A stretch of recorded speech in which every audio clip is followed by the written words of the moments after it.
Broads. Are you all ready for the exclusive virtual show this Saturday? It's coming. Dude,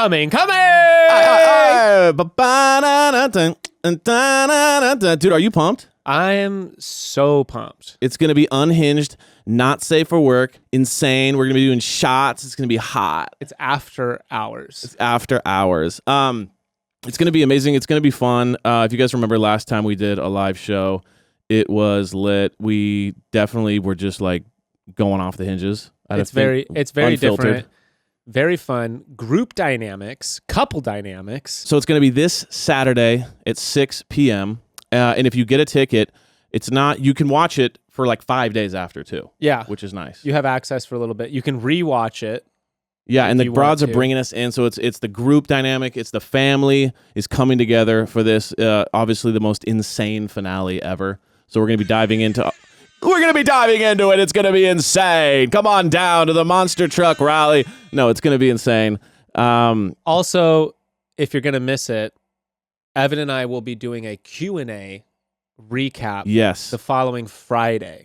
For anyone who's been following along and is unable to attend our exclusive content with the broads.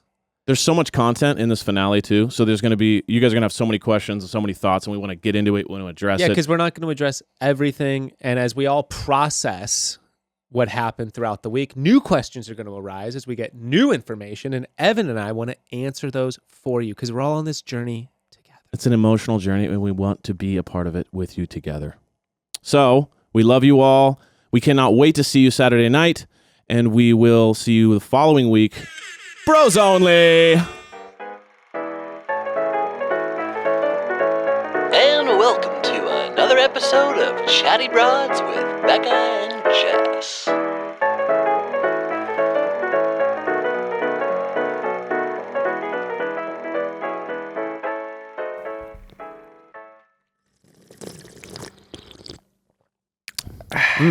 Good mix. How's yours? It's really good. This is like one of the tamer cocktails you've ever made. That's true. You know, I make very brutal. Like I make cocktails you get at like an old cash only dive bar where it's like, yo, it just hits you like a brick. You start your car off Evan's cocktails. Yeah, every time I make Jess a cocktail, she's like, a third of what you normally do, please. And then I make it for her. She goes, and I go, a little strong, got it, no problem. And then I rip half of it and then fill the rest with juice. And then like, that's when I know, like the normal thing is like, I give her a cocktail. She looks like she's going to throw up. I then rip half of it and then fill the rest with juice, hand it to her. And that's usually perfect. Yeah. I don't know how to make it not that way. So I just make it really heavy, smash it, give it to her with juice in it, and we're good. Bro, there's like the opposite. We used to bring flasks into bars. Yeah. And my buddy, his MO was to just order a Coke at the bar. He'd go up to the bar and he'd be like, can I have a Coca-Cola? One soda. And they're like, we know what you're doing. And he's like, they're like, okay. And they give him a Coke and he's like, thank you. And then he's just like sipping it. And then he sips a little bit, pours some whiskey in, sips some more, and then pours some more in. And then eventually he's got this, ratio that's like, it's mostly booze. Right. Just with a dash. Isn't it funny the stuff you do when you're like 19 to drink? Give no fucks. Well, also you're broke. So you're broke and you're also like 19 in a bar. 19 in a bar, and it has nothing to do with taste. No. Has nothing to do with cocktail. It has to do everything with just how am I going to get plastered as quickly as possible? And so, but it is funny how there still is a ritual of this. Like he still went and got a Coke. Mm-hmm. He still wanted to be a part of it, like the bar thing. Well, you get kicked out. But I'm saying you could have just done the flask outside and walked around. But it was like, no, I wanted to feel like I'm in a bar, like I'm an adult. So it's like a weird, funny mix. Like I remember doing that kind of stuff all the time where it's like, you would just, sneaking booze into something was huge. So it's like, I'll go to a movie theater, right? It's like, okay, everyone like line their pockets with like a water bottle full of vodka. And then you're just sipping disgusting squeeze bottle vodka. And you're just like, this is epic, right? And you're like, bro, getting drunk. It's funny. We still sneak booze into places. Really? Well, yeah. Did you see our thing on how to sneak booze into Dodger Stadium? No. Oh, we have like a whole system. Oh my gosh. Then we're not like, so in Dodger Stadium, you can bring in, by the way, if anyone rats on us, I'm coming after you. Yeah, this is out. This in is the a plan secret. Here. This is a secret, and you're welcome. Okay, but you can bring in any food you want into Dodger Stadium, like picnic at Dodger Stadium, as long as it's packaged.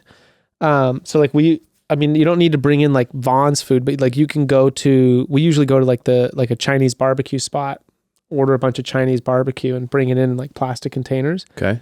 My buddy orders a thing of noodles and we'll take the little flasks like of Jameson or something, and he'll just shove it in the noodles. Just shove it in the food. We'll have like a big dish of fried rice and just shove stuff inside of it. Like shove bottles of alcohol in there, and then we send it through security. It out and it's all disgusting and saucy. Send it through security, and people are like, it's just some Chinese food. Right. But it weighs it weighs a heavy lot. As fuck. They're like, wow, this is some heavy and then food. We'll get to our seat and we'll just like dig out a fucking bottle of alcohol. Which is just one shot, right? Yeah, no, it's he'll bring in it's the step below a fifth. Oh. So like it's really heavy. Yeah.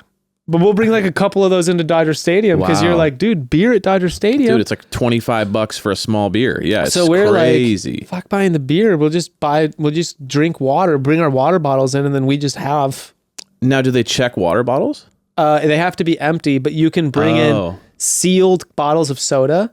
The other thing we'll do is there's a Korean alcohol called makgeolli that's like a fermented rice alcohol, but it looks milky. So it looks like it's just a creamy drink. Effervescent. Well, all the label it's all in Korean. But it's a full-blown, it's a bottle of alcohol. We won't even hide that in anything. So you're just hoping that the guy is not Korean, doesn't know what it is, who's running the door. But you know what? Even if he was, he'd probably just pound us. Yeah, like, he'd I got you guys. Got it. No worries.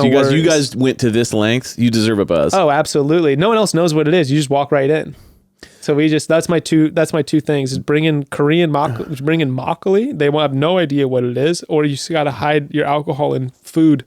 I went on a cruise once when I was 21 or 20 or 21.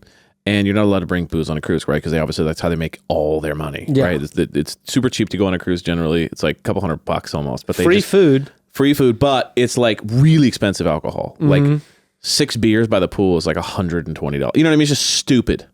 So of course, us being broke college kids, like we went full blown 007 because they obviously know people are trying to sneak, especially like, here comes 10 college kids. They have booze.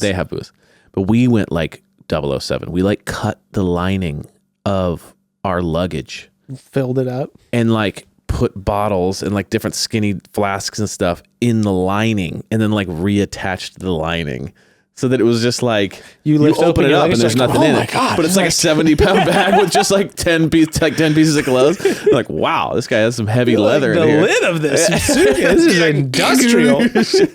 But like we did it and we got in and it was awesome because you just go to the room and just pound, and then you'd go to like the pool and order like 5 beers for like the day. Yeah. You're just sipping the beers.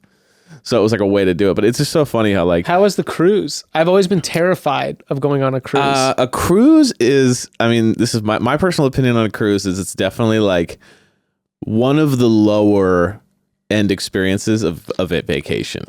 Because you know what, okay, this is the best thing I would describe it as. Well, and listen, I know there's very high-end cruises out there. So I'm sure like there's the Diamond Star cruise that is like unreal. The top level chefs and the food. I'm sure they're like cool magicians. Get it. There's like a little bug in here. Yeah, epic stuff, right? The shows are amazing. They hire like top tier bands to come play, all that stuff. This was not that cruise. This was like Carnival. It was like Norwegian, and it was just like it was the cheapest one we could find, and it was just exactly what you thought it was. It's like a water park that like travels on water. Was it sick though? It was sick because it was a thing to do when you're broke and 20. Where'd you go? But it was not sick in that like if I was over the age of 21 and like in a relationship where I was like, let's go on a cruise together, it would have been shit. So it was just that like we're all getting fucked up and we're going somewhere. That was what was fun. But like the actual amenities and experience was absolute garbage. Dude, so we went down to Mexico. So we went to Puerto Vallarta. Oh. And so that was cool. We would like stop off for the day and then like party there. So that was really fun. But the actual, when looking back on just like what it was like it was a cafeteria with like a little water park and like a weird entertainment. Like it wasn't nice at all. It was like, Do you think, are you allowed to watch Titanic on a cruise ship? So does that freak you out? Is like the being on the water? Dude, going over bridges I have like hyper anxiety going over a bridge. Any situation in which I am in the total control is gone. Is just I'm surrendering to whatever happens. Like you can't do anything if a big storm comes. You're can't done. do nothing. You know what? That I didn't think about it at the time, just because you're like young and dumb and drunk. But like now, thinking about a massive cruise ship and being like out at sea, like hundreds of miles, like at the whim of just Mother Nature, is a pretty radical experience. Absolutely. But like the idea of you're not watching weather patterns. You're not even in your own boat sailing or something. It's like you're just like, I hope the captain doesn't run us aground somewhere or whatever. Like the idea of me being on like a crabbing boat when they're like in those crazy things, if it's like 15 people, I'm scary. Like, whatever. It's the fact that you'd have to be competing with however many people to get out. Thousands of people. That's what freaks me out. And crowd chaos, dude, in a small corridor. I'm like, hell everyone's running for the boats. Dude, it's something I'm always happy to sit in the exit aisle on an airplane because I'm like, I'm first in line. Right. I'm the first person out there. I'm going to open that door. I'm first out. Fuck all you guys. You know I'm going. Yeah. With my carry-on. Because it's a nice one and I just got it. Okay, broads, interrupting the bros. Listen, who doesn't want a personal chef preparing their meals day in and day out? No one, literally no one could convince me they wouldn't want that or love that, okay? However, personal chefs are for people outside of our tax bracket, okay? But that doesn't mean I can't eat like I have a personal chef. Call it a life hack, but I've been ordering my meals from Factor, and it's basically like having someone in-house cooking healthy meals for me every day. I mean, it's basically the same thing, right? Factor makes it super easy to eat clean 24/7 with fresh and never frozen prepared meals that are so delicious. It's hard to believe they're actually good for you. Factor works with a team of expert chefs, so the meals they deliver you are delicious and healthy. No compromises here. And when you use Factor, the meals are delivered right to your doorstep and are ready to eat in just 2 minutes. It doesn't get much better than that. There are more than 29 meal options offered each week, which means you'll always find something you like. And if you follow a specific diet plan, Factor has you covered. They offer vegan, vegetarian options, keto meals, even cold pressed juices, smoothies, energy bites, veggie sides to add to your fridge so you have extra fuel for when you need it throughout the week. Factor lets you eliminate grocery shopping, meal prepping, and the pile of dirty dishes that always comes with cooking. We told you, broads, it's basically like having your own little personal chef. Head to go.factor75.com/chatty120 to get $120 off. That's code chatty120 at go.factor75.com. Listen, over here, we love clean beauty. But look, I'm not going to lie to you, broads, because we're all friends. It can be hard to find clean makeup products that actually work like they say they're going to. It's just a fact. I've tried a lot of products that either don't last or they have like zero pigment when you put them on. But buckle up, broads, because we found a good one, and that is Thrive Cosmetics. She's not kidding. We're obsessed. Thrive Cosmetics has it all. All the products are paraben and sulfate free, vegan and cruelty free, and they actually work.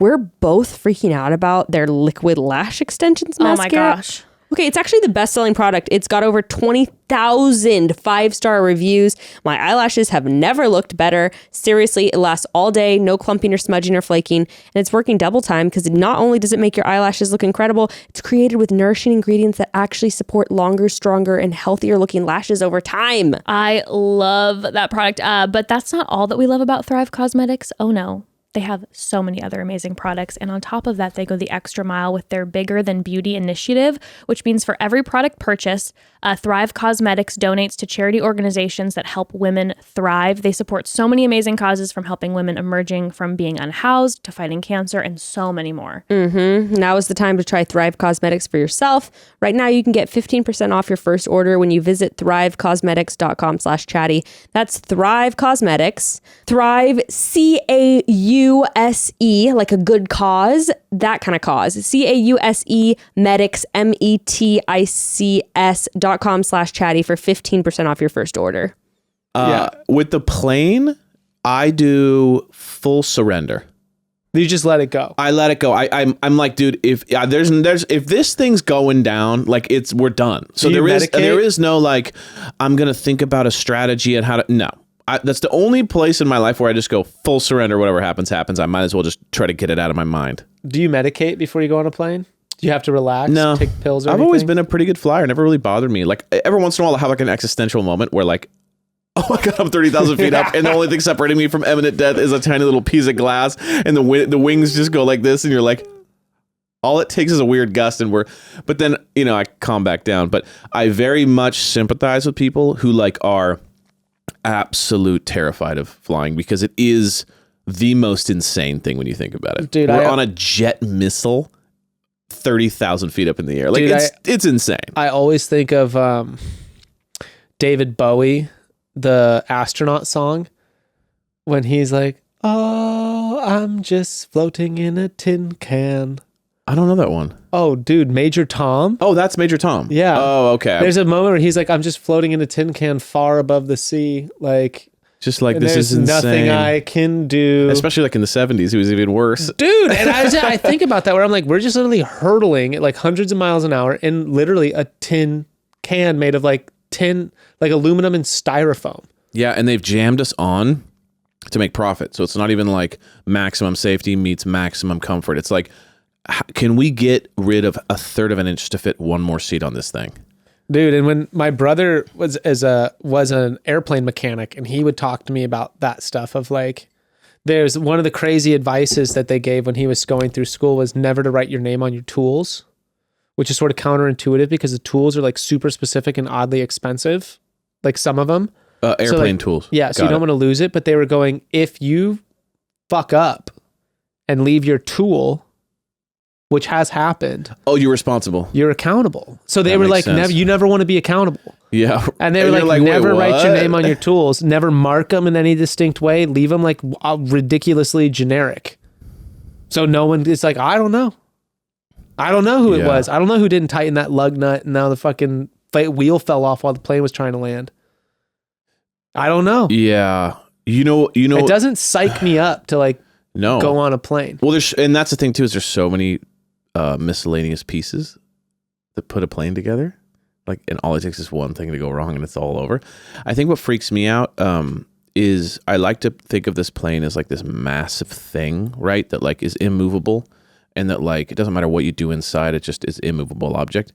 But then I think about the fact that like they'll make adjustments to the weight of the plane if like too many people are on one side or doing, you know what I mean? They go like, so the fact that it's sensitive enough to like have problems due to like too many people in one, like, you know what I'm saying? Like I tend to kind of in my brain of like intentionally be ignorant, thinking, oh, it doesn't matter what we do in here. Like, this is such an immovable object. But the fact that like, hey, can we move like 3 more people over here? Cause it's like, oh, what are we on like a raft? Like, dude, it's insane. Becca upgraded us. We were flying to Oregon to visit my friend, and she upgraded us to first class. Oh, because the flight was like $75. So it was like $150 to go first class. So it's like, we were like, let's try it out. Let's go first class. It's like an hour. Even though that first class changes basically like you get an extra croissant. It was a 6 seat. We had these big ass seats. Oh, that's nice. I feel like with the small short flights, it's usually just kind of like, I always look at first class and I go like, I don't know. I mean, it was tight. But it was nice. It was like, dude, it was reasonable. It wasn't like I was paying good. thousands of dollars versus hundreds of dollars. Yeah. It was like I was paying $150 opposed to under $100. Okay, yeah. So I was like, cool. That's super nice. What was wild was landing, because we were all the way up at the front of the plane. And the plane lands tail first, and then the nose comes down.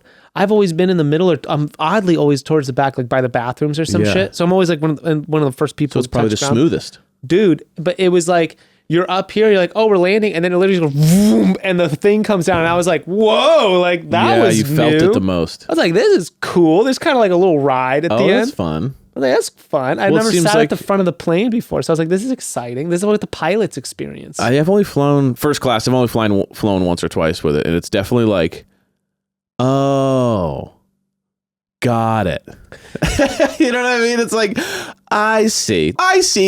You rich people are definitely killing it. Yeah. Also, though, it's like you have to think like that cost of the plane is like whatever.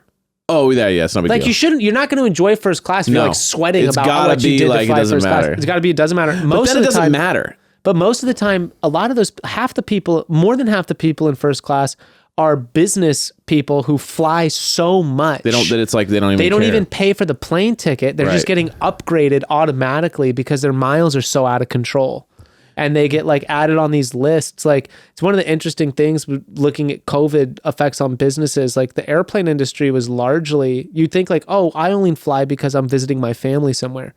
Most of it was like business. Yeah. Most people don't really fly that much flights. if it's for vacations, like once a year, twice a year. Oh my God. I can't imagine like what the board of American Airlines thinks of Zoom. Yeah. They're probably like, fucking Zoom. Zoom ruined it.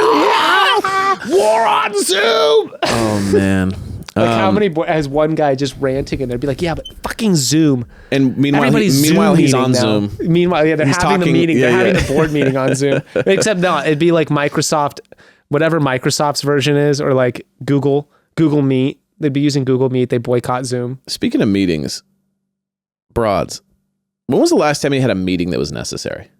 That couldn't have been resolved in a quick email or a quick conversation on the phone.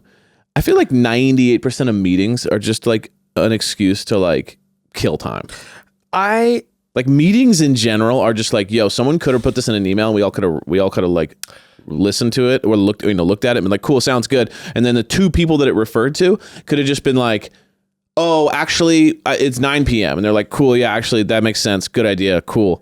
Whereas in most meetings are just like you're sitting in there for hours and they're just talking about some shit that you finally gets to something you have to think about and they go, yeah, I don't know. It's okay, yeah. And then it's just over and you're like, that was 2 hours. And I think about 13 seconds of it revolved around me. I organize a handful of meetings because I have like a team, I have employees, and I love meetings for the simple fact of like group accountability.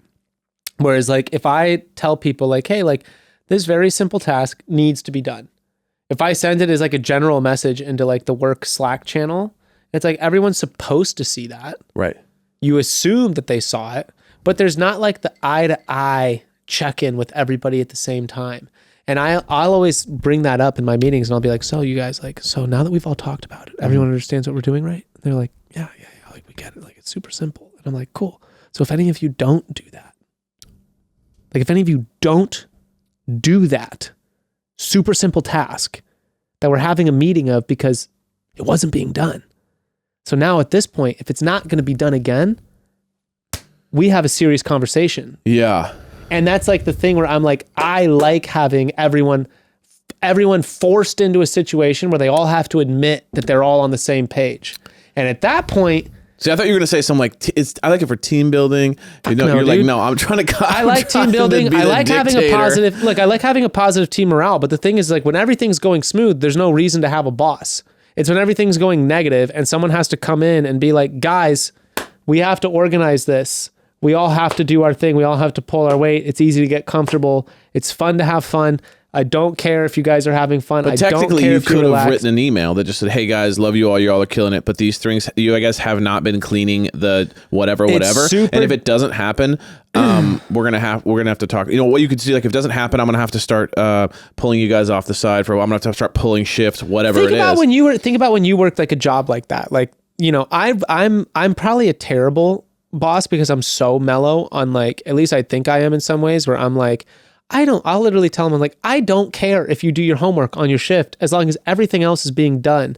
And that if I come out and see you doing your homework and I don't see a single thing that could be done, as opposed to you getting paid to do your homework, we've got issues. But if you're on top of everything, if you're doing it and whatever. And you got 15 minutes to kill and you need to send a couple emails. Right. I don't care if it's an hour. As long as it looks fantastic and everyone's happy and everyone feels like... It's like we're treating each other as adults. You stand up when someone walks inside. No, but what I'm saying is, we're getting back to the point though of like a meeting. Yeah.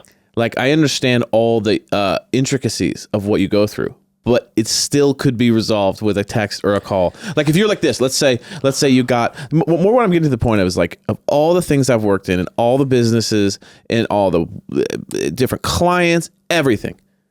Every meeting I've ever had, I could almost say without like very slight, maybe 2% of meetings were meaningful.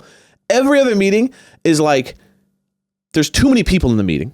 Yeah. Because most people don't need to hear this. It's like 2 people need to hear this. So instead of just a quick call, right, we're all hearing what Joe should be hearing because he fucked up. You know what I mean? It's like whatever it is. But it's like, I prefer to just be like, oh, that person's message. I'm just going to call them and be like, hey, the other day I noticed this. Can you please fix that? Cool, we're done. But people, I think, have meetings because they like, it feels official. It is. but I don't think I don't think as an employee at some point, I think it means so much more to the owner than it does the employees. I think employees dread it and they turn their brain off when they go. Oh, they totally do. except when you're like, so, and if you don't, you're going to get fired. Right.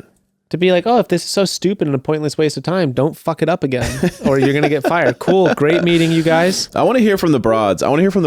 Those of you who are owners versus those of you who are employees. What your experience is with meetings. Do you like meetings? Do you enjoy meetings? Or are you like, oh my God, if I get called into another meeting that could be resolved by an email? Like, you know what the hardest thing I have as a boss is? Having a quality team of employees that I wish I could pay more. That's tough. That's the hardest, is when you're like, fuck, dude. Like, also when you realize you have someone, when you're like, dude, holy fuck, like this person's incredible. And I'm going to lose them once they figure out what they're worth. 1,000%, I'm going to lose them. And I'm like, dude, like some of these people are like backbone players where I'm like, I don't know what I'd do. I don't know what I'd do if you left. We're limited. So I can give you a tip. Show them obvious favor in front of everyone else so that they feel better than everyone else and they feel like they should stay, you know? And then the other people feel jealous, you know? I like a competitive atmosphere. Play favorites. Oh, man. Anyway, I mean, what an epic rant about airlines and meetings. But, interesting on meetings. I met someone new but old. I did inspired by Jess. Becca and I did our past life regression therapy session, and I met old versions of myself. Wow, how was it? Traumatic. Was it? Yeah, it was very odd. The first one was not traumatic. It was very tranquil. I found out that I'm a very old earth being, apparently, according to the. Did you do it with the person Jess did or a different person? Yes, I think the same person, the Australian woman. Yeah, I don't know. I was really confused on because we were talking about time, and I was like, what time is it where you're at? She's like, well, I'm just in Westminster. And I was like, okay, like what time is it over there? She's like Westminster Abbey. She was like, no, like down the street from you guys. She's like, it's the same time. she's just like, you just assume she still lived in Australia. I was like, you're on the other side of the world. You're like, what's it like in tomorrow? Literally. And she's like, it's 4 p.m. on a Wednesday, just like it is for you. It took like 3 times. She goes, no, it's also 7 o'clock where I am. And I was you're like, whoa, man, are you surfing right now? 7 a.m. in the morning. I was like, this is so crazy. She's like, Westminster. You're like, oh, I've never heard of that. So yeah, so anyway, I had the I'll just go. Yeah, the first one was whatever. We'll just skip it. But I was very old. Didn't matter. I was very old. The landscape reminded me of the Pacific Northwest. Okay, so but this was like, it felt very old, but it was very peaceful. Like I had a very comfortable, happy life, just doing, living amongst the trees. And by the ocean, and that was very cool. It was very serene. Fishing, whatever. Yeah. And then the next one, dude, this was crazy. I was like, I don't know if I'm on this state. I don't know if I'm in this subconscious trance mode where my subconscious is making these decisions and these images, and like, then I'm describing these images that my subconscious is pulling up. But then she'd go, okay, we're going to leave this life and we're going to go to the next one. And my body, she did it like 3 times. Each time she said that, my body would go like this. Whoa. And I would just all of a sudden have like this violent. Are you hypnotized? Kind of? It's like a weird middle ground. It's not like hypnotized, but you're in like you're conscious, but you're in like this wild, like pseudo dream state where like I'm hearing the questions she's asking me and I'm answering her questions. Like I'm lucid in that way, but I'm also like, I'm not like awake. Oh. Like I don't want to open my eyes. Like I'm stuck. I'm just in this thing where like I'm aware, but I'm not here. Is it something? I was curious about this. Is it very something that, like, if you heard Ruth screaming in the next room, that would jerk you out of it? It would be like, what the fuck? Like, why is that happening? Oh, like, okay. But you could maybe still I'd stay be like, there. I have to. Yeah, I mean, it would fully pull me out, but I'd have to like get re-immersed, which is like hard, probably. Yeah. Yeah. Anyway, I mean, it feels like once you pull out, that's it. Yeah. So you're in this for a little bit, but.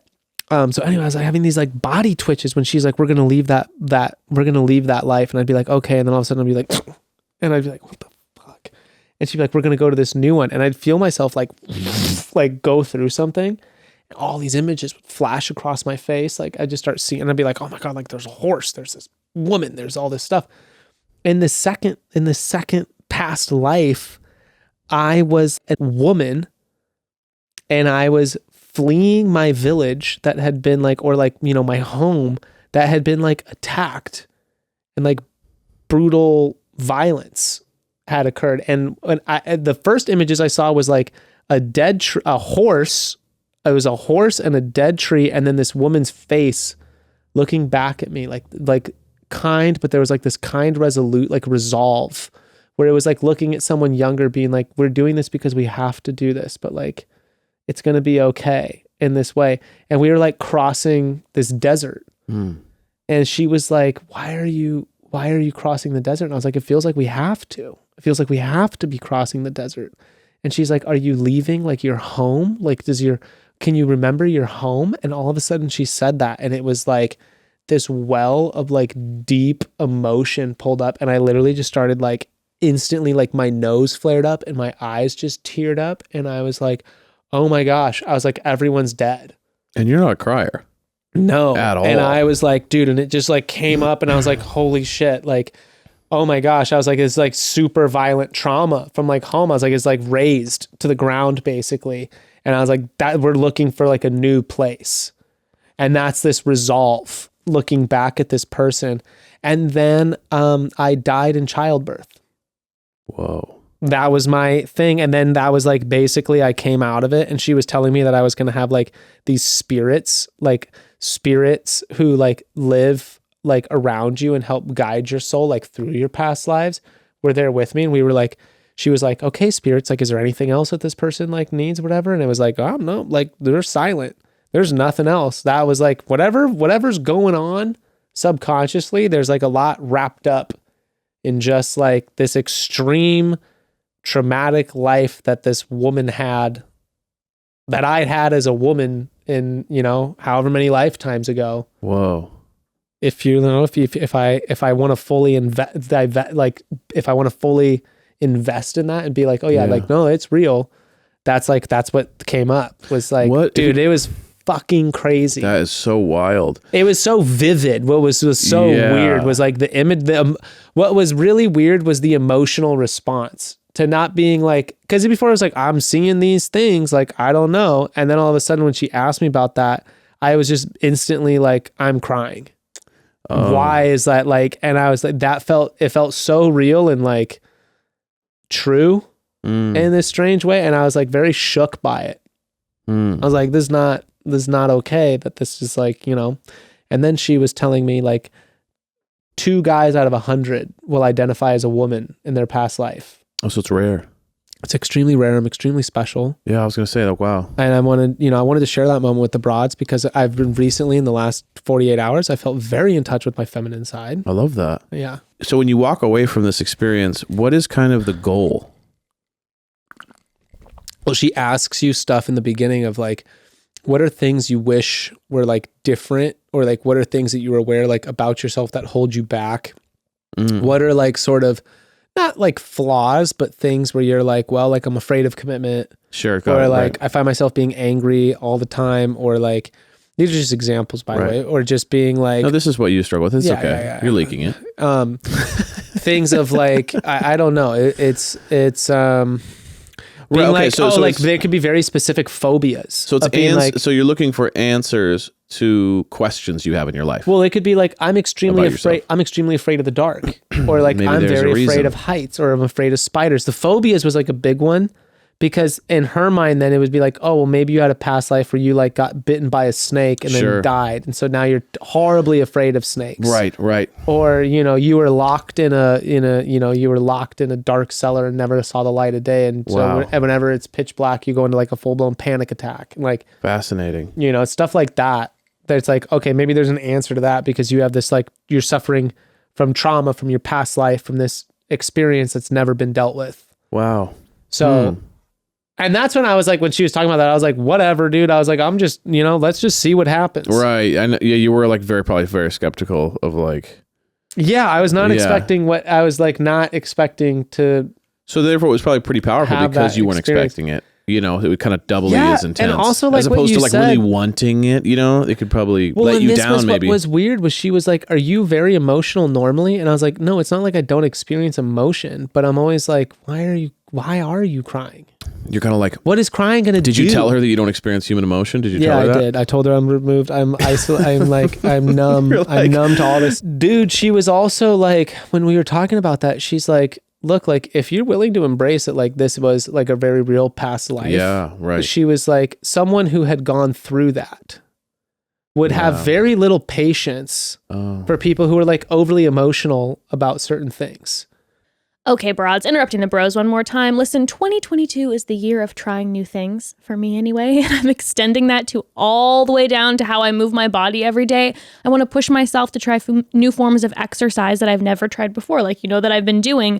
And in between those, let me tell you, I have been loving my Peloton app lately for that exact reason. There are so many new options and varieties of workouts I've never tried. It makes the workout super exciting each time. And while I may not know what I'm doing some of the time, I'm never ever bored and honestly have been looking forward to working out each day. That's one of my favorite things. I never feel bored with this app. Peloton offers the biggest range of classes. It's got boxing, bar, boot camp, running, biking, yoga, meditation, strength, just to name a few. It's so much easier to stick to your goals and stay motivated when you have variety in your workout. And by far, my favorite feature about the Peloton app is you can get into a workout no matter how much time you have. There are so many days where I've got 15 minutes, even 10 minutes to get something in before one of my kids wakes up from their nap.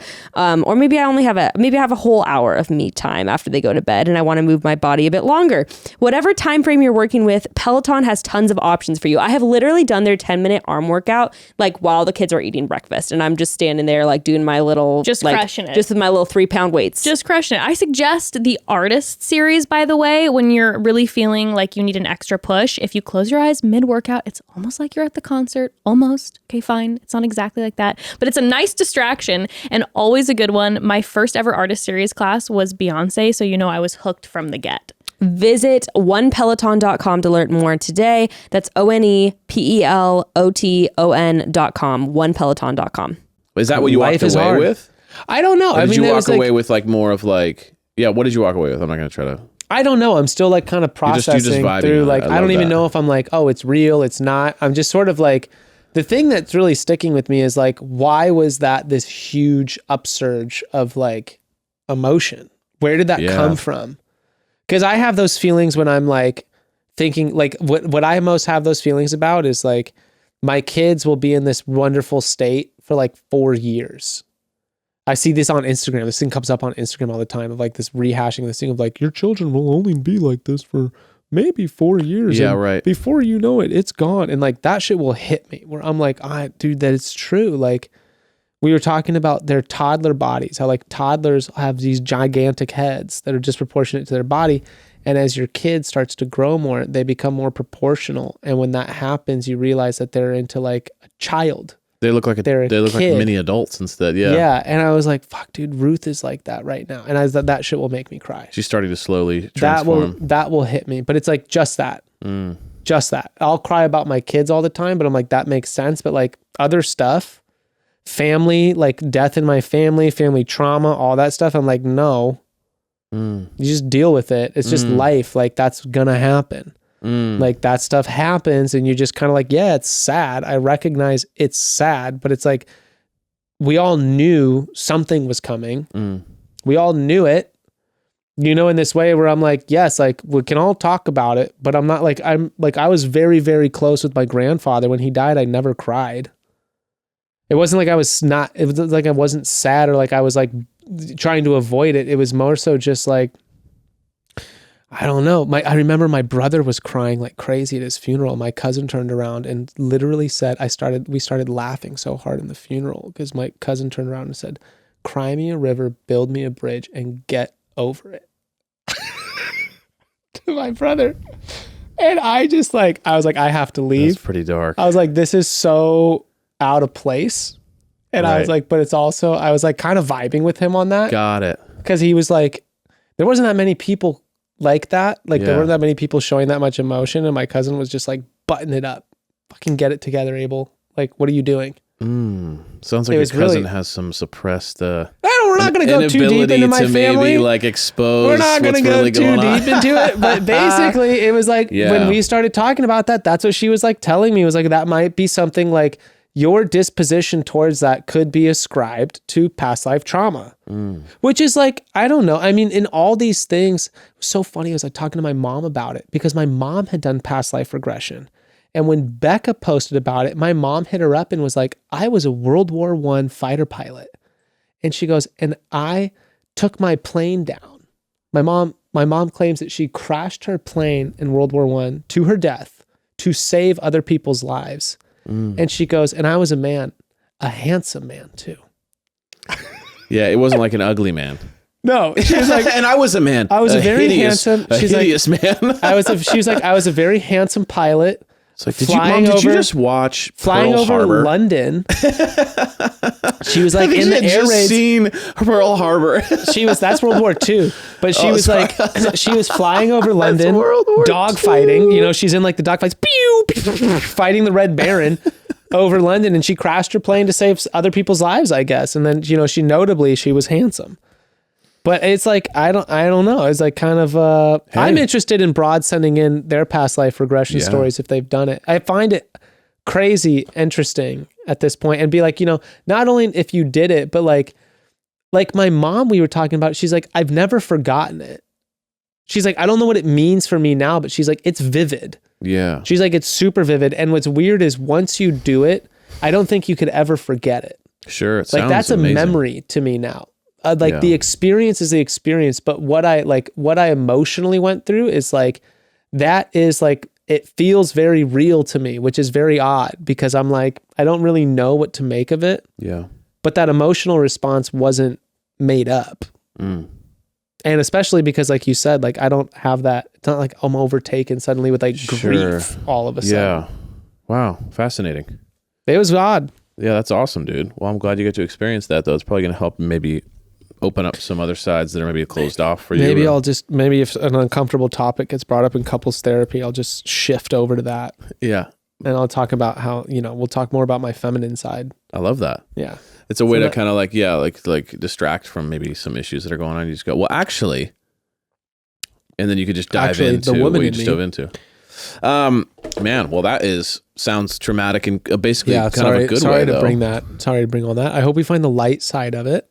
Well, it doesn't always have to be light. I'm cool with the heavy side. Okay. But I mean, I think it's good that you're exploring yourself, right? It's good that you're like diving in. Because I know you were saying that I don't need therapy, but maybe this is like an entry into like some opening up of yourself, some things you're going through that maybe through traditional therapy you normally wouldn't let your walls down for. So maybe this is like back door. Well, I think it's when you have a good, like our couples therapist is surprisingly like, I'm like, wow, this is pretty cool. Yeah, that's good. We're doing have some good, some good shit. But it is, what I want to say is we had weeks and weeks and weeks ago before you had started your therapy, we talked about us becoming more open to doing these things we normally wouldn't do. Yeah. We normally just laugh at that. Be like, that's hilarious that someone's fucking doing that. And like, that they're going to close. Yeah. We're a lot more whatever. Closed off. And now we're having, we're both trying to go out of our way to be more open to these spiritual experiences. Sure. I think it's a beautiful thing. It is. I think it's good. It's more, I tell you what, it's more interesting than seeing whatever the fuck's on Netflix. It is. I mean, Netflix does bang pretty hard sometimes. You know what I mean? But I know what you're trying to say, and I do agree. I do agree. It's a beautiful thing. Speaking of beautiful thing, we're gonna go over some relationships because we don't always. Speaking of couples therapy, relationship advice. Exactly. But a lot of times what happens with these situations is that like you guys send in so many amazing questions for relationship advice and we only get to like 4 of them. Yeah. So we'll get like 100 and we'll do 4. Mm-hmm. And then we're like, all right, cool. On to the next idea or whatever. And we're like, there's still 80 questions in there that we never got to. So we were thinking because this weekend, we got our exclusive Broads and Bros finale show for y'all, where we get where you guys finally get the Broads view on what is going on with, which is the most insane finale ever, basically. So we thought we'd get into some relationship advice for a few, and basically just bring our now super open, delicious minds that are just absolutely refined and in nirvana to you, because everything we get it now, because we've done a couple sessions of things, and so now we understand all. So now you can listen to every single word we We're present. quick learners. Evan and I are. Something that we have in common is when we go to see, experts, they're always like amazed by our ability to receive the information and knowledge. What happens to us is that we end up being the therapist for the therapist. Pretty much. They go after one session, they're like, well, "We have nothing to teach you. Please teach me." And so then we end up doing it. It's a burden that we're willing to carry. It is. And whatever's happening here with the hands, I'm really loving. I'm taking some breath stuff. I don't know. I've never done Tai Chi, but I feel like I'm doing it right now, and like it's just natural to me. I'm receiving signals from something else. I'm just a puppet right now. I'm being controlled by. You're a conduit. All right. Here's the first one. Do you ever go through waves of being annoyed or uninterested in your partner? Duh. I just was really hoping you'd be like, no, I don't. But I wish you the best. That sounds like a you problem. Yeah. Oh, interesting. No, I don't, but I could imagine other people do. No, my partner's perfect. I mean, obviously annoyed, but uninterested in your partner. That's an interesting one. Uninterested, I think, is I'll stop at annoyed. Everyone's annoyed with their partner at some point. Everyone's annoyed with their friends. Everyone's annoyed with everything. I'm more saying uninterested is a good, kind of more intricate conversation. I would say, like, if that's from own personal experience, when I become like uninterested in everything around me, it's because like there is probably like anxiety or like some anxious feeling towards some very big thing happening that's like fully distracting me from everything. Like I think being uninterested, especially in someone you're like close with, or it's more like you're turning inward. It's less so of like, why aren't I interested in this person? Yeah. It's more so like you can't stop focusing on this thing. Like it's drawing you inside yourself so that you're losing touch with the world outside yourself. Yeah, I completely agree. It's like empathy. It's like, why do people become unempathetic? It's not because people are not hurting. No. It's because you're turning yourself off to the connection. Mm-hmm. And so it's like, if you're uninterested with someone, it's that you were interested in a week before or 2 weeks before or whatever. I mean, it could be a mixture of like, you guys are growing in opposite directions. That always is a portion of it. So like that could be a mixture. So you have to take, you have to look at what's going on in your life. So if one person's really growing in one area and one person's declining and you guys are going in opposite directions, that always is an option. So take that into consideration. But a lot of times more what it's about is like, I'm being obsessed with something. I'm hyper-focusing on something. I'm being selfish with my time, my energy, my thoughts. I'm not tuning into other people. I'm making it about me.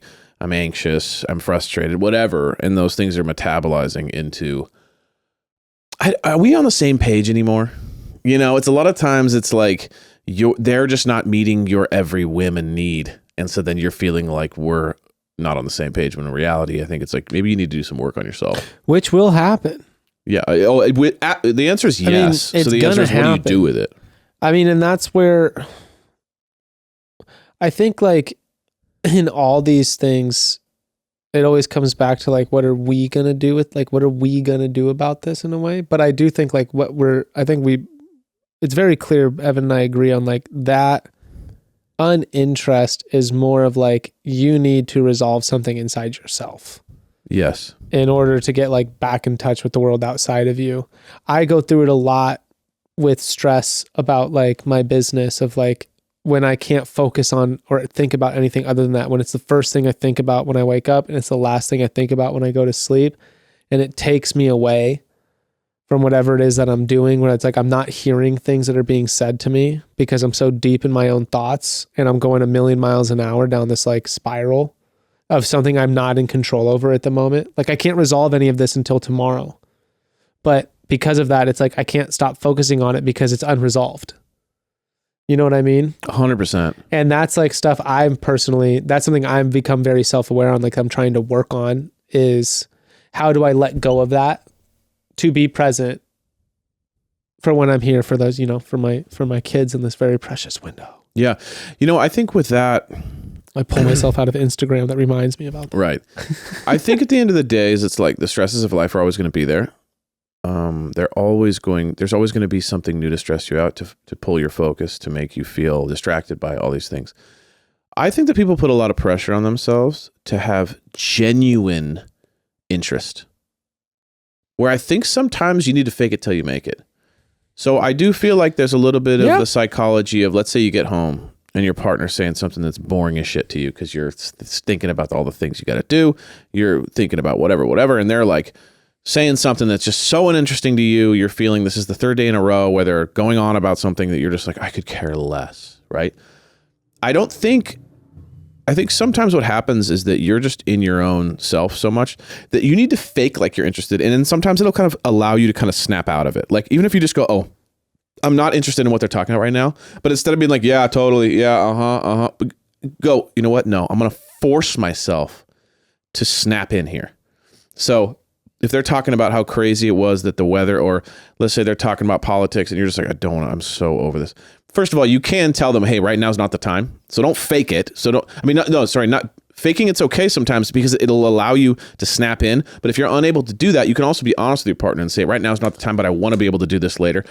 Either one of those I find to be really effective. What really can create a lot of resentment and kind of annoyance is when you don't do either of those things, but you give half attention. And you go, totally, yeah, it's crazy. Yeah, shut the fuck up. Wow, that's crazy. Yeah. Man, hopefully they figure it out. Now you resent them for bothering you, but then also they feel like you dissed them. So it's like either be honest with them and say, hey, I need 10 and then we can connect, or be like, put the phone down and be like, I'm going to give this person respect, even though I'm not finding this super interesting, because I would want them to engage with me if I found something interested. I wouldn't want to be played off. Daps on that sage advice.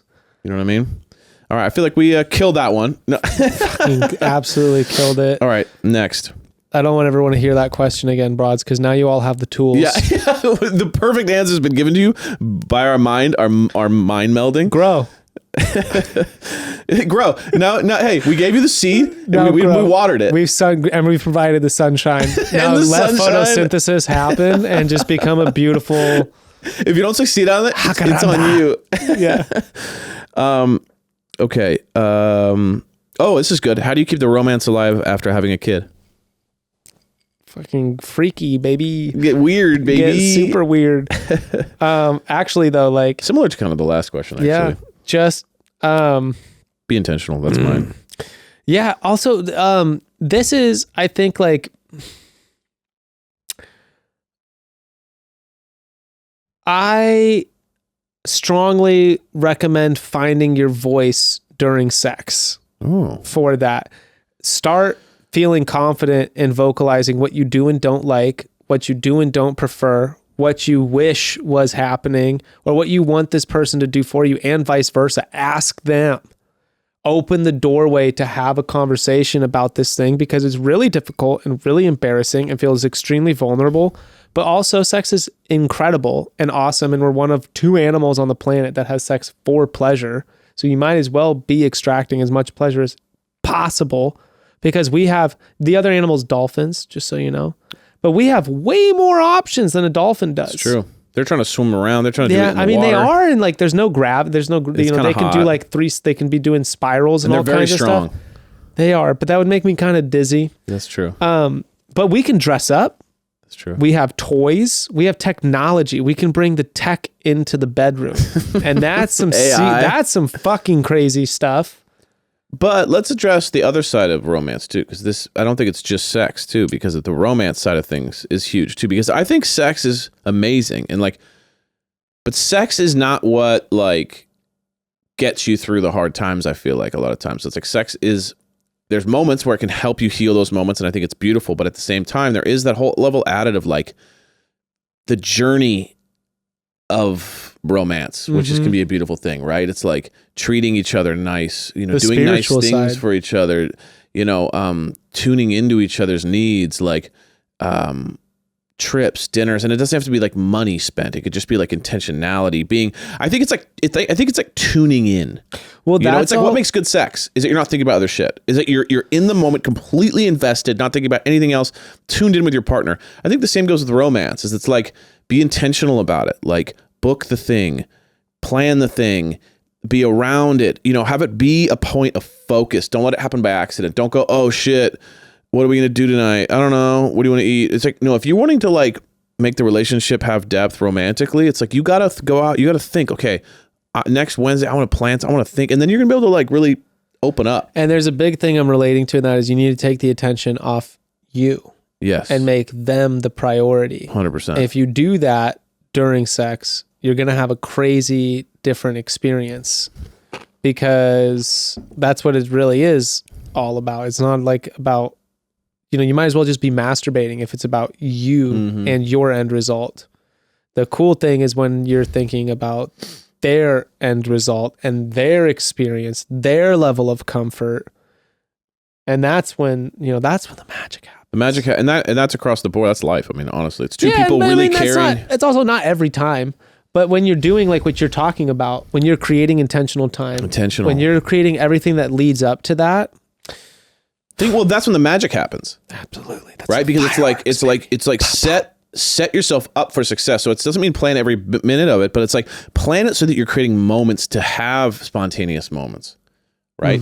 It's like give yourself more opportunities to be in that zone. But you can't expect to like just do the same shit you always do, be frustrated at life, and then all of a sudden like, welcome, we don't have no romance. No, you won't touch my dick. Right. Come on. But it's like, how come we're not like connected? How she, one partner's going, how come they're not intentional? How come they're not loving on me? One person's saying, how we don't have sex? It's like, as opposed to just two people who are like not putting the intentionality, waiting for the other person to do all the work and then saying, why isn't this happening? It's like, it's just not how it works. You got to be intentional about the whole thing. Like someone being like, well, was that sick for you? Yeah, exactly. That was sick for me. Was that sick for you? Yeah, it's like you're not tuned in, baby. Yeah. Okay. A friend sent me dick pics. Should I tell my husband?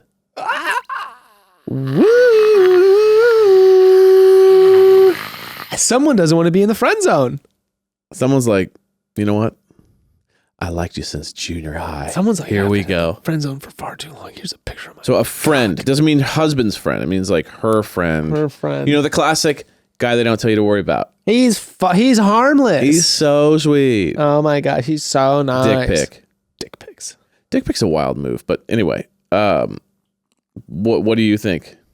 If Becca got a dick pic sent to her from her friend that you would not suspect it from, would you want her to tell you? Or does it make things just messy and then she can just handle it and say, hey, don't do this? I'm being torn in two directions. One is what mama don't know, don't hurt her. Right. So I think it's like, is this necessary information? Or will it just mess you up for a while for no reason? Kind of well, thing? It'll make it like, I don't fucking know, dude. I think it would be like, how close is this guy friend to like, it's one thing if they're like people who talk and they have their own independent relationship versus like if they're over all the time. No. Because then I'm like, then it's like betrayal. Then it's two-faced shit. For the sake of the argument, it says a friend sent me dick pic. Should I tell my husband? Let's say it's like, I don't have a relationship with this person. Well, you do kind of. You do kind of. Friend. I know of them. You met him a couple times at a thing, a birthday party. It's a hey, how you doing, friend? Yeah. It's not like a friend of yours. It's her friend she's had since high school. It's a hey, how you doing, friend to you. But it's not. I would personally be like, if you're gonna, excuse me, guava juice. If you're gonna handle it, like you're gonna button this situation up and you're gonna put your blocks and your boundaries in place, don't tell your husband. It's just gonna freak him out. Yeah. You don't know what they're gonna do. I mean, this is a real wild card to introduce into a situation.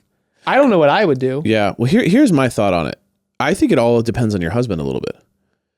Because of this, you got to make sure you set yourself up for success. If your husband's gonna freak out, no matter what, then I would almost be like, yeah, keep it.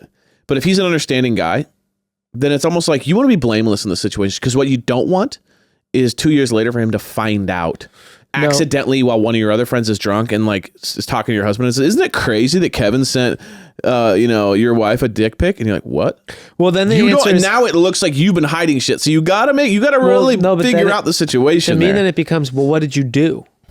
What did you do when Kevin sent you that dick pic?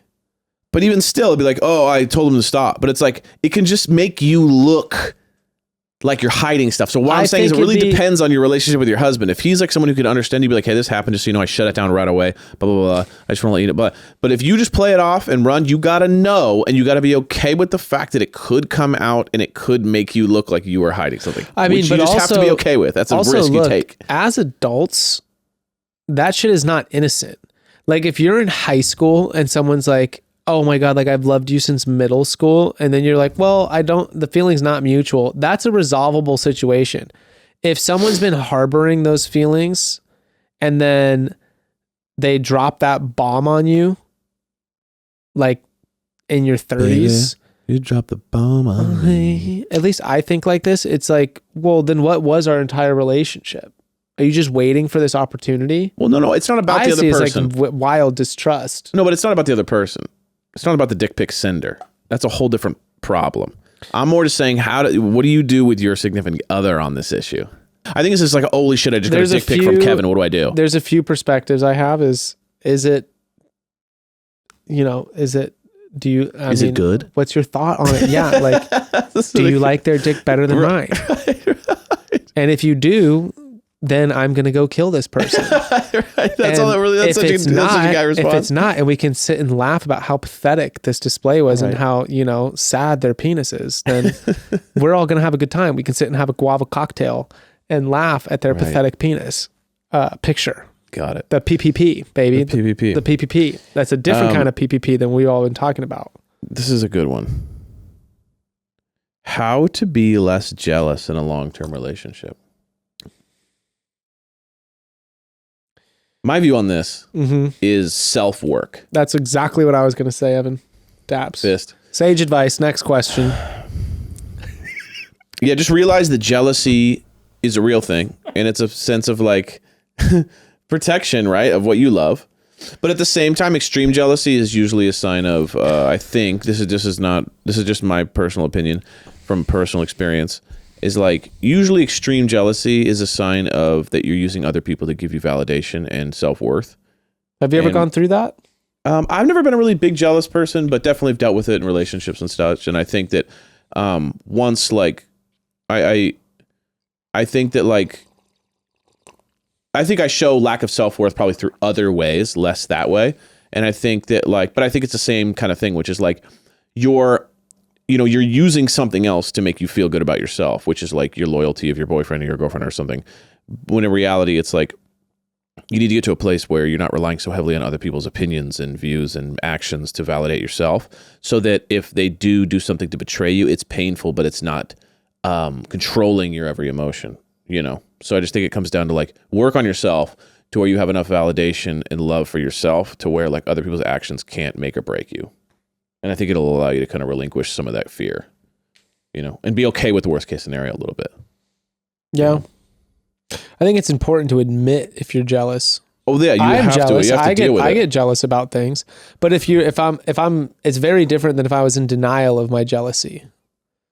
Knowing that I'm jealous and letting my partner know, like, no, I'm fucking jealous. Like, I don't want to know about that stuff. Right. That's where I'm like, with that previous question, I'm like, I don't know what I would do. I don't know what my reaction would be. Right. Sure. So I don't really know like what I'd want. And mostly it would come to some super base thing of mostly like, how threatened am I by the situation? Who is this person to you? Whatever. That's what I'd be mostly thinking about.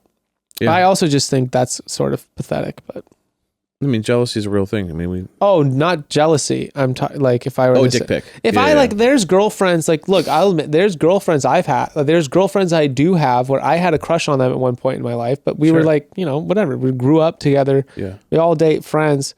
It'd be a fucking wild step to just be like, Here's a I'm gonna pic. go out on a limb here. Rather than tell you how I feel about you or whatever, I'm just gonna snap a pic of my dick and send it over. That's to what you. I was thinking about when I saw this question. Like, I thought, what a move, dude. What the fuck is that? Just like the idea that like this is gonna work. Rather than be like, okay, like you're a super old friend of mine. I'm just gonna sit and like we're gonna have a few beers and I'm just gonna admit this. I need to get this off my chest. When we're at a music festival and we're whatever, and I'm like, you know what? I've always loved you. Like I always imagined myself being with you and I'm not, but like, I'm still whatever.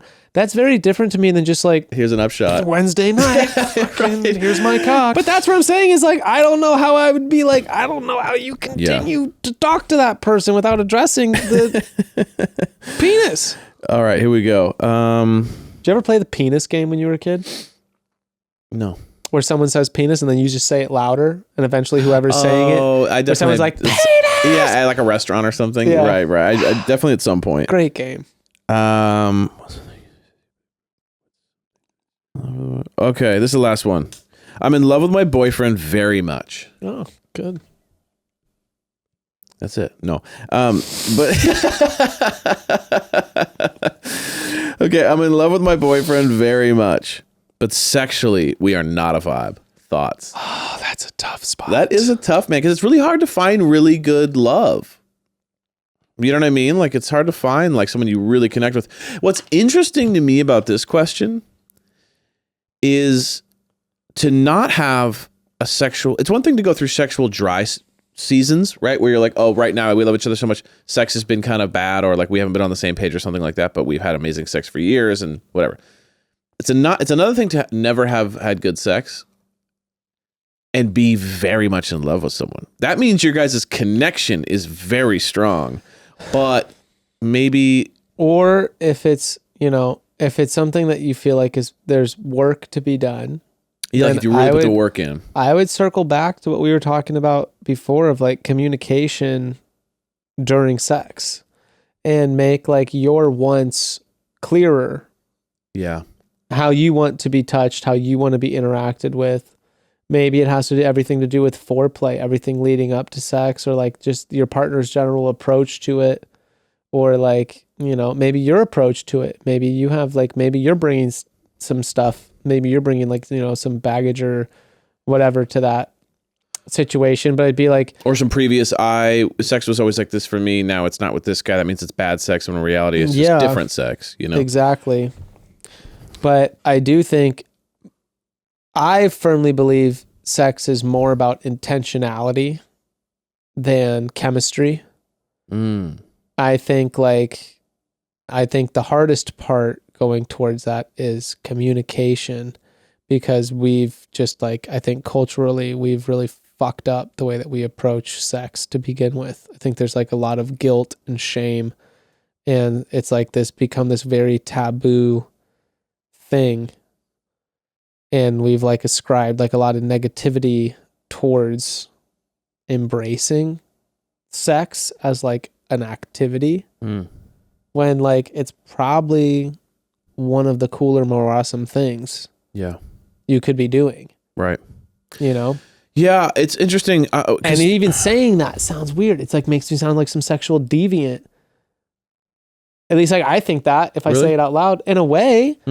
I mean, like, I don't know. I mean, this is something where like, I mean, we've talked about sex a lot on it, but it's like, I don't know.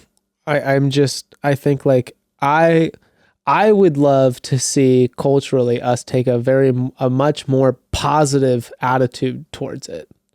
Got it. Especially with like, I think you should run for presidency on that alone.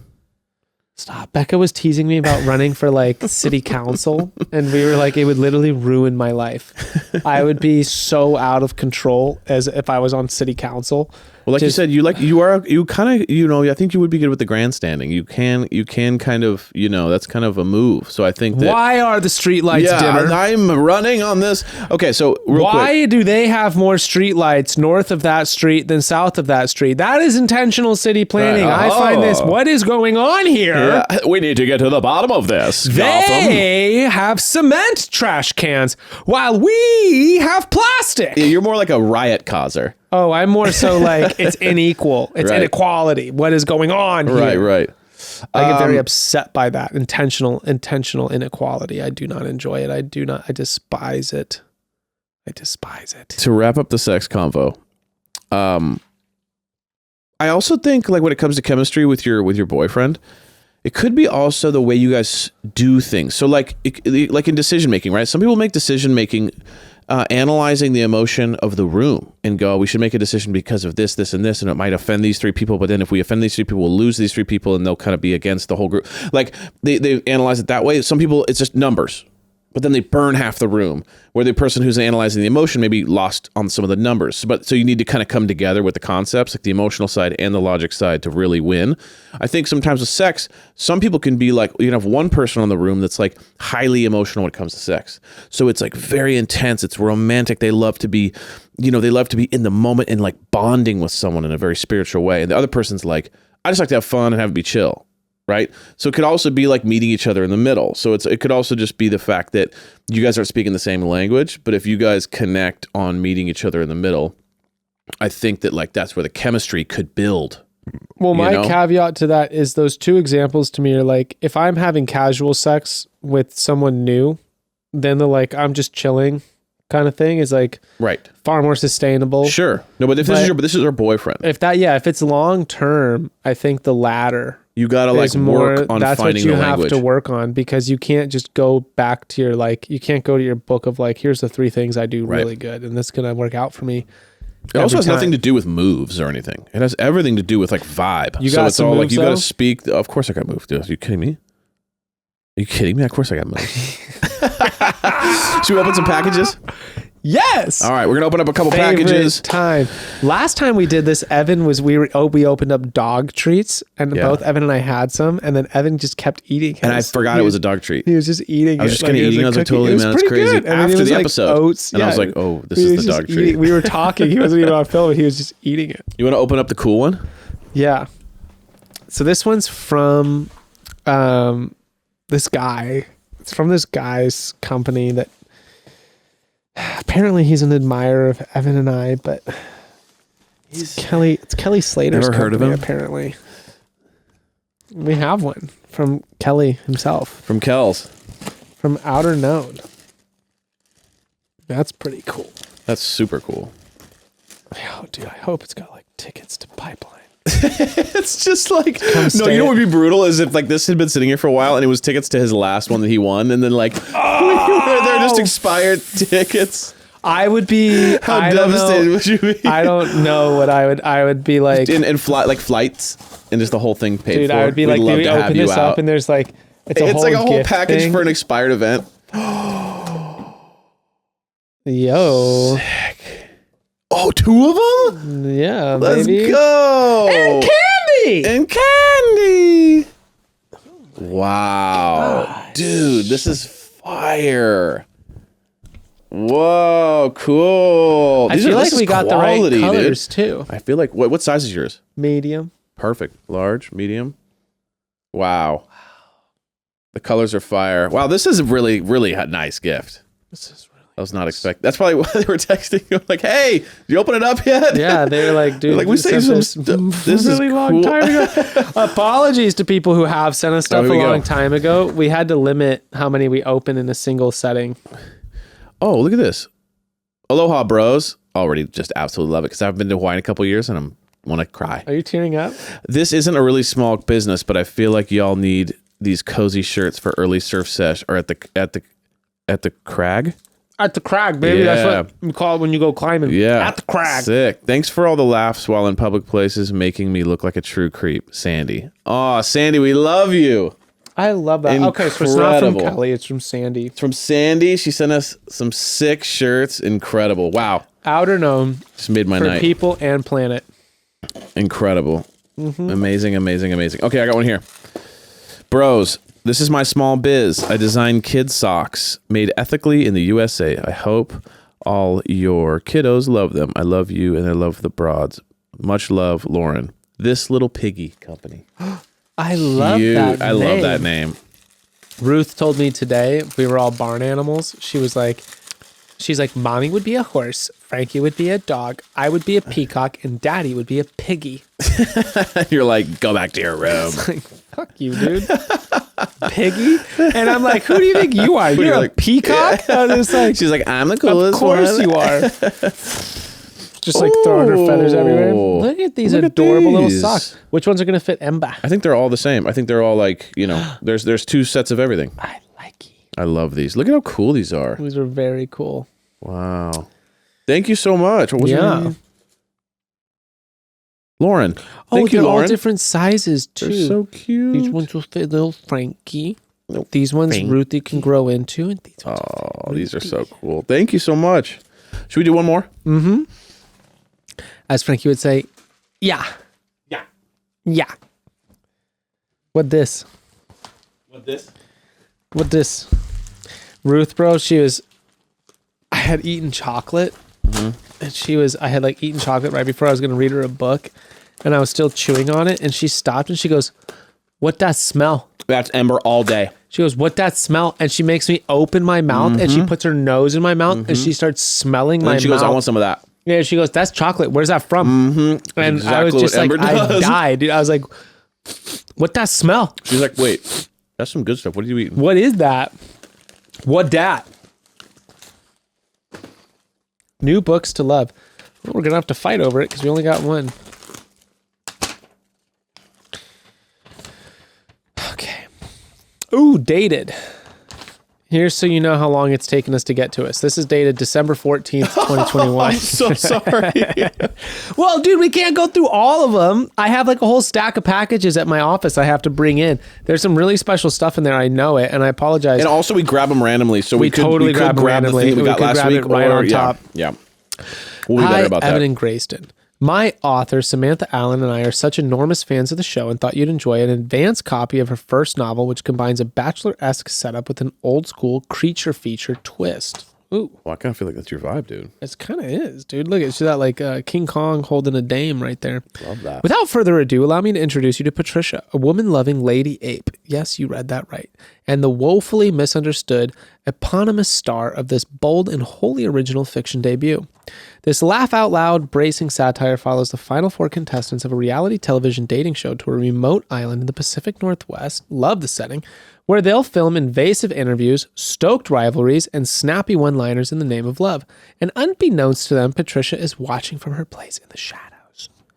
I think you'll soon become as obsessed with Samantha Allen's weird and wonderful novel as I am, and look forward to hearing your thoughts. All my best, Serena, associate editor of Zando. Sweet. Very cool, Serena. Thank you, guys. You. I don't know, just Thank you, one God. person. Thank you, God. I like the way that cut off. It just sounded like "Thank you, God." I know. That's what I thought. All right, here's another one. Hi, bros. Insert the sound of a White Claw can opening here. I'm not totally sure if Plug Somethin segment is going to continue on the future episodes, but on the off chance that it is, I didn't want to miss the chance to send something along. I'm a big fan of your show, along with the original broads, and I think it's very cool that the 4 of you have built this community together. By the way, I'm reading fast because it's very long. It's clear that you're a couple of cool dads who are excited about the idea of breaking all kinds of problematic nonsense in the service of your children, so I thought you might be interested in hearing a little bit about my podcast. Oh. It's called, okay, a little competition. Okay, poaching our audience. The SSR podcast. Sounds Russian. The SSR stands for silent, sustained reading, but also for shit she read. Shit she read. Shit she read. I like that. Every week, a guest joins me to revisit a book from our tween and teen days. We basically discuss the experience of coming to it as adults. It's a weird, hilarious journey and is, as I'm sure you can understand as entrepreneurs and now podcasters yourselves, also rewarding. I have been running SSR as a one-woman show since 2018 and have had the privilege of welcoming tons of amazing guests, including best sellers and well-known authors, even though people who aren't huge readers themselves enjoy the podcast since it touches on nostalgic pop culture from their childhoods. Plus, who doesn't love the opportunity to say the word fuck in a conversation about the books that they once assigned to read in school? I'm enclosing 2 SSR shirts for you to enjoy, should you feel so inspired. But my husband loves to rock his. I have a feeling that the broads would love listening to SSR. New podcasts out every Tuesday, and the pod is at SSR Pod on Instagram. Yes, there's some more stuff, but this is awesome. Ali Kosik, the SSR podcast. Thank you for sending along. I recognize this the moment it came out. This is the Gildan Hammer Tea. This is a gilded. What this is a gilded hammer tea. It's Gildan. It's the hammer tea. It's 6.5 ounces. Ruining your favorite children's book since 2018. I actually love that. This is cool. I was going to say, what I liked when I do like the design too, and I like the tag on the back, and I really like the color. What I was going to say that I liked was she was, a lot of people, like what I found, a lot of people don't read at our age at all. Right. Like they don't read novels, they'll read like articles or whatever they're interested in. But most people haven't really read books since they were forced to. That's true. So a lot of us we've all probably read a lot of the same books. But like I went through this when I got out of college and I was like, oh, I can read for myself for the first time. I went back and reread a lot of books I was forced to read in high school because they're considered like great works, like classics. And I remember reading The Great Gatsby in high school being like, this is trash. This is a trash novel. And then I was just too young. I was way too young, like 15 years old. You do not understand what's going on there. What exactly. And I reread it and I was like, this is amazing. This is absolutely amazing. And people should be forced to read it. But probably like when they're like in their 20s. Because do you think it should be government law that at 25 years old you have to read the book? Kind of. I mean, my dad. It's just like I talked to my dad. My dad was like, I didn't read The Great Gatsby till he was in like his sophomore year of college. Yeah. But it's like a 15-year-old reading The Great Gatsby. Like, there's a lot of that stuff. When you're young, you're like, even when you think about, honestly, Algebra 2 in like 9th grade or 10th grade, it's like, you don't need Algebra 2, like, till later. It does feel like there's certain things where it's like, why am I learning this, dude? Like, I have to relearn this in college anyways. Like when you go into college, you take like early math anyways. Like there's certain things that you're like literary levels, some maths, you're kind of like, this is not applicable to my age. I have mixed thoughts on that because I'm like, when we analyze literary levels of like a book, like for instance, Hemingway doesn't use grammar or words beyond like what a middle schooler is capable of, but what he's writing about in very simple form is way beyond. Right. So it's like you need to have a shitload of life experience to have to really understand like the deeper meaning in those books. It has nothing to do with like competency of like, can you read and understand the sentence? Yes. Do you give a fuck about what the sentence said based on what you've experienced in life and your relatability to this sentence are two totally different things.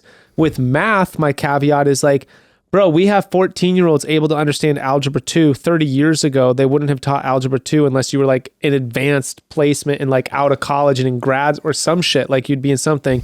Our brains, like if you introduce numbers to a kid, like you force them to do it, they're so much more capable of understanding those things. But I'm with you. I fucking hated math. I was really good at it. He's running for president, ladies and gentlemen. He's just in his own world. I fucking love you, dude. I think about this stuff, You're getting yourself worked up about the education system. I don't like the way the education system's taught. I mean, look, I'm very passionate about books and literature. He's running for local office, ladies and gentlemen. I thoroughly enjoy it. For him. And I think that we're poisoning. I think we're poisoning people's experiences with books by the way that we're teaching them to kids. We shouldn't be reading these books this early on. They're unrelatable. And then we throw these things away or we just disregard them as being like trash novels when it's like they're not. They're incredible. But like we shouldn't be teaching Pride and Prejudice in high school. Absolutely not. We should not be, Jane Austen. Jane Austen shouldn't be read in high school ever. We are excited to see you this Saturday. We'll continue this debate. We will be there on Saturday. You know what? I bet Jess is a big Jane Austen fan. Is Jess a big Jane Austen 6 p.m. this Saturday. Tune in. It's going to be lit. It's going to be so lit. Chat soon, broads. DM me your favorite books or your least favorite books.